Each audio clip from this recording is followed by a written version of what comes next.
They'll never forget you. How do you know? They'll remember. What made you want to be a part of this anthology series? I thought the script that David wrote was amazing.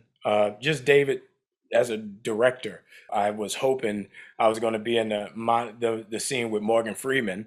Um, so I said yes, hoping I would get to work with Morgan Freeman. I mean, come on. Look at the cast, the writing. It's kind of a no-brainer. And then we were in the middle of this very quiet, scary time of uncertainty. Like, when will we work again? How will we work again? And there are people, brilliant people, that had answers and ideas about how we could approach doing this safely and with a great deal of innovation. Hello? A memory isn't simply a thing you have. It's a promise. You are not completely solo in your episode. You are opposite Morgan Freeman. What was it like working with him on this episode?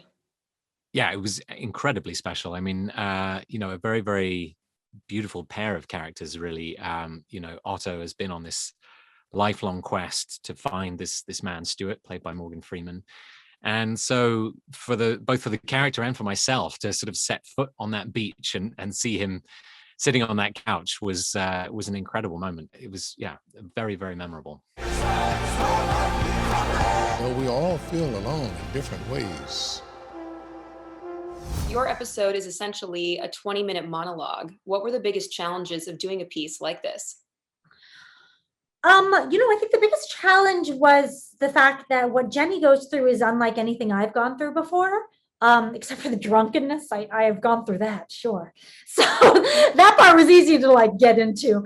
And so that was a challenge because I didn't have personal experience in it, but in a way it was also made it very freeing because there's not a lot of prep you can do. All you can do is just sort of open yourself up and your imagination and your empathy and let the character take you where she wants to go. In feeling alone, we are somehow all together. You play a man and his generated twin. So what was it like acting opposite yourself, and what were the biggest challenges that came along with that?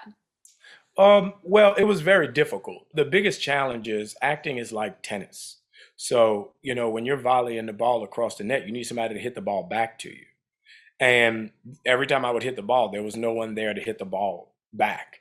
So I really had to prepare in a way and listen to myself and hear myself and construct the emotion for this character on a blank canvas instead of having, the overall effect of someone responding to what I had to say.